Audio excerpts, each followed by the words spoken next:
Lead generation to conversion, mastering the 5 key stages of the sales funnel. The lifeline of any business is its customers. If you don't have customers, you don't have a business, because you need money in order to have a business, to run a business, to survive in this world. When I first started my first business, it was a window cleaning company, and I only had $22 and a penny to my name, and I grew that business to 6 figures and I sold it. But one of the things that I learned very early on, because I did not have business knowledge, I didn't go to business school. I think I took a course in high school in business, but I wasn't taught how to sell. And so I learned fairly quickly that when you have a business, when you are in sales, whatever that business is, whatever that product or service is, you have to get the word out. Remember, I said off the top, you have to communicate. Okay. So I call this tell, sell. You got to tell everybody. Tell the person in front of you at the grocery store. Tell your neighbors. Tell your family members. Tell everyone that you can. Get the word out about your product or service. Okay, that's how you're going to get awareness. And we're going to talk about that. That's how you're going to get people coming into your sales funnel so that you can grow your business. Okay, tell, sell. Very important. Let me teach you something else. I call this the 3 S words to guarantee growth for your business. The first S is the word spend. You want people to spend with you. The more people that spend with you is the more money that you'll make, which in turn allows you to make more profits. Okay, so spending equals profits. The second S word is stay. The more people that stay with you is the more chance of you having loyal customers. So you want people to spend with you, stay with you, and finally, the last S is share. And this refers to referrals. The more people that share you with others, tell about their experience, okay, with their family, their friends, their coworkers, their neighbors. The more people that you have sharing you with others is the more your business will grow. So it really is a circle, if you can really see it that way, or a triangle. Okay, spend. The more people that spend with you, they stay with you, loyal customers, and then they share you with others. And that circle or that triangle, it just keeps going and going. And that's exactly what you want to have in order to grow your business. Before we get into sales, let's talk about lead generation, which is a part of the sales process, generating leads. Now, what is lead generation? Some of you may have heard that, some of you may not have. Lead generation simply is, let me go back here.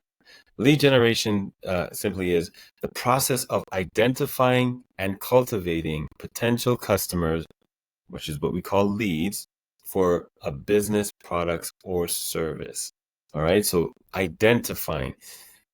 When you're finished this course, you can definitely move on to the next course, which is what I have called identifying, how to identify your ideal customers. That is extremely important because that will help to narrow your marketing and your sales process. It'll help you to save money on marketing. So you definitely want to check that out a little bit later. But lead generation is the process of identifying and cultivating those potential customers for your business, for the businesses, products, or services. And here are some ideas of what lead generation looks like. You can have content marketing, and I'm just going to whip off a few of them and go through it really quick. So this is social media, basically. Content marketing, you create high quality blog posts, articles, videos, infographics to provide value to your target audience. You offer downloadable resources such as ebooks, white papers, and guides in exchange for contact information. So this will be if you've got an ebook, for example, and you share that on social media, on say your Instagram, and with a link to that ebook, and in turn you get contact information. People put in their email address. So that is a lead generation. They're interested in your product that you have. They gave you a name, okay? And this is where you can get to cultivate that relationship because you now have a name. Social media marketing is another lead generation idea. It's not just for scrolling and looking at recipes and ideas. It is to be used for your business. Okay. Email marketing is another lead generation idea. This is where you build an email list by offering incentives to people to subscribe to your newsletters or updates. Okay. Send personalized and relevant emails to nurture leads and encourage them to take action. Search engine optimization, I'll just go through this quickly, is another form of lead generation ideas that you can use. Really, friends, you should be using all kinds, not just one or two, but all sorts of lead generation activities. Webinars and online events, that's a really good one. We're hosting webinars and online events on topics relevant to your audience to showcase your expertise and attract leads. Collect contact information from attendees and follow up with them after each event. Okay, so that's really important. And referral program is a really big one. Encourage satisfied customers to refer their friends and colleagues to your business in exchange for rewards and discounts. Offer incentives for both the referrer and the new customer to increase participation. So you notice this, if you don't already, you probably are a part of some sort of referral program from some of these, especially these big box stores. They have referral programs that you can join, whether it's an email or an app or something like that, a point system. That's another thing. Partnerships and collaboration is another lead generation idea.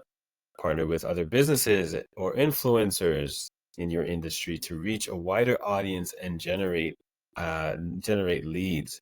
Co-host events, create co-branding content, and offer bundle services to attract new leads. Contests and giveaways, that's exciting. Run contests or giveaway on social media or to your website. Encourage engagement and collect contact information. Offer valuable prize related to your business and attract qualified leads. So as you can see, there are so many. Look, networking and events, attending networking events, that's really important. Customer reviews and testimonials, definitely want to get those. So all of those things are very important. That's important ideas for lead generation. That's basically the fishing. You're getting out there and you are fishing. And how do you fish? What's your bait that you're using? Is it networking? Is it social media? Is it referral programs? You should be using all of them to the best of your ability as much as possible. Okay, now let's get right into the 5 stages of the sales funnel. As you see, the 5 stages, this is where it is at. This is the meat of the matter, friends. This is when you're doing your lead generation, whether you're networking, your SEOs, your social media, all of the things that you do is to bring those potential customers into your funnel and down into the funnel and through that. Whoops, going a little bit too far here. Let's go back. Okay, so we see the first one is awareness, interest is the next, consideration, purchase, and retention. Let's get right into what each one is. The first one, awareness. This is the stage where potential customers become aware of your brand, product, or service. They may have discovered you through advertising, social media, and content marketing, or word of mouth. They say word of mouth is the best advertisement. Remember what I said earlier? Tell, sell. Get out there and talk about your business. So awareness. The more people that you have aware of your business, aware of your product or services, is the better. That, if you notice, when you look at the chart, if you can see my arrow there, is the biggest part of the funnel. That you should have that part of the funnel full like crazy with people that you brought in and given that awareness to through your social media marketing, your SEOs, your contest giveaways, everything that you've done through the lead generation process, right? That should be full. Let's look at the next one. After the awareness, we got to bump them down. We have to get them interested. This is the stage where potential customers will show interest in your offerings. They may have visited your website, downloaded a lead magnet, or engaged with your content in some way. All right, so from awareness to interest. Then after that is consideration. And at this stage, this is where the potential customers are considering. This is where they're thinking about it now. They're considering whether your offerings meet their needs. They may have compared your product or service with competitors and seeking more information to make an informed decision. This is where the shopping around comes in. This is where they're checking out other websites. This is where they're checking on reviews, checking out your reviews, checking out your competitors' reviews. What is the value that you are offering? And I want to say this, write this down. Sell value, not price.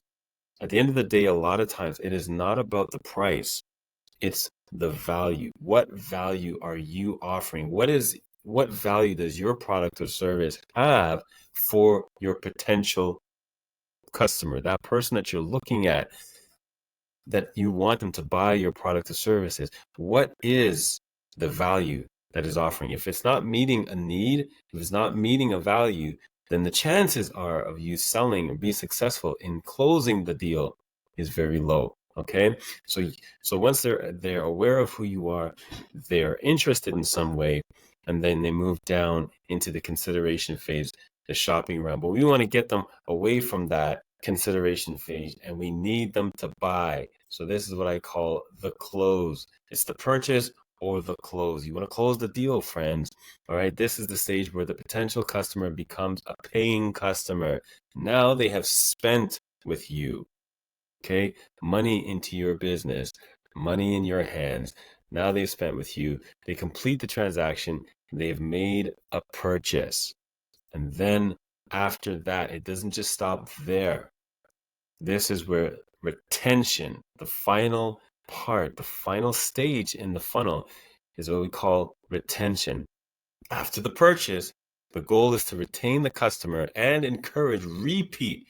Remember, going back to the 3 S's, spend. The next one was stay. It's important that once they spend with you, you have them coming back. They need to come back and spend with you again. Okay. And then after that, of course, referrals. So once they've spent with you, once the purchase has been made, this stage involves providing excellent customer service, building relationships, and offering additional products or services. So this is your job as the business owner to cultivate that relationship with your customer so that they can come back to you for other products or services that you'll have to offer, so that you continue to have them spending with you, which means more money, more profits, staying with you, and eventually sharing you with others. There are some barriers, though, to this. And this is, we want to cover this real quickly. How do you know where your customers are in the prospect or sales funnel? This sometimes can become tricky because just because someone has shown interest and they're at the stage of consideration, let's just say, in your product or service, a lot of times you think, well, they consider it. They asked me questions. They looked excited. They looked happy. It seemed like they're ready to buy. So you're going to go ahead for the close. They may not be in that stage. They actually may be still in the awareness stage, but they're just being really polite and kind to you. So let's talk about this a little bit. How are we going to know where your prospect is in the sales funnel? Sometimes you could have a lack of information. This is a mistake that salespeople make all the time. They may not have enough information about the prospect's interactions with the company to accurately assess their stage in the funnel. This can lead to misinterpretation of the prospect's level of interest and readiness to buy. Maybe your prospect needs some more information from you. Have you provided all the information so that they can make an educated purchase, or they can make a sound decision and finally get to the close? Have you answered all their questions? Have you met the needs? As your product or service, have you communicated how your product or service can really, really meet their need. Okay. So that's very important that you make sure that you give the information and don't assume. You know what they say about the word assume? You know, you're making an ass out of you and me. Don't assume that the customer has everything and they have all the information to make a final decision. Another thing is there's a complex buying journey. Okay, this is usually found in B2B or business to business sales. So if you're a business owner, obviously you're a business owner, and you're selling to other businesses, okay, the buying journey can be complex because it involves multiple decision makers and lengthy evaluation process. Okay, salespeople may find it challenging to track and understand where the prospect is in this journey. Okay, so but what this simply means is if there are other people that have to make that decision, not just the owner, it's not just the person that's sitting across the table from you. He or she may need to go to other people, sit around their table, and communicate the value of your product or service to see if it really is a value to their company in order to close the deal. Okay, so don't be confused by that. Know where your prospect is in that sales funnel journey. Okay. Inconsistent communication. That's another one. If there is inconsistent communication between the prospect and the salesperson, it can be difficult to gauge the prospect's level of engagement and interest. Okay. So basically this means that if you say you're going to call back so-and-so and follow up with them, do it. If you say that your product or service is this price, and then the next time they talk to you, you're giving them a different price, you're very inconsistent. You lose trust that way. Okay, people want to buy product or service or do business with people who they trust and like. So yes, they gotta like you, but they gotta be able to trust you. If you seem a little sketchy, everything you said hasn't been consistent, you're not going to close the deal. So they're aware of you. They may have been interested. They may have been considering you, but you're not going to be able to close the deal. They're not going to make a purchase with you because they do not trust you. So make sure that your communication, everything that you say, is consistent. Assuming too much. We talked about that a little earlier. Salespeople may sometimes assume that a prospect is further along in the funnel than they actually are, leading to premature attempts to close the sale. So make sure that your prospect is definitely in the stage of that funnel where you think they are. Confirm that. Make sure that that's where they are so that you know how to move them through, or else you'll lose them along the way. And you may say, well, Mark, how do I do that? Here's how we address those challenges for you. Okay. One thing that you can do is have a CRM system to track your prospects. Use CRM systems to track prospects' interactions and gather data that can help them understand the prospect journey. So there are so many CRM systems that are out there. I have a list of those. I'm going to share it in the link here. There's ones that you can choose from. There's Hotspot, Salesforce, so many CRM systems. The second one is practice active listening. The biggest part of sales, friends, is not talking and communicating about your product or service. It's actually listening to the needs of your customer or your potential customer so that you can communicate your product or service to meet their needs. You get that? A lot of times salespeople, they just talk. Here's the benefits. Here's what I can do for you. Here's the price. I'll give it to you for this price. And it's just talk. And you actually haven't heard what your prospect is saying. You haven't really heard their need. And so you're not communicating their need because you weren't listening. So please practice active listening and ask probing questions. Ask the right questions. What do you think about this, sir, ma'am? Does this product or service meet your need? I hear that you, I'm trying to think of examples right now, but I hear that you have this problem or this situation.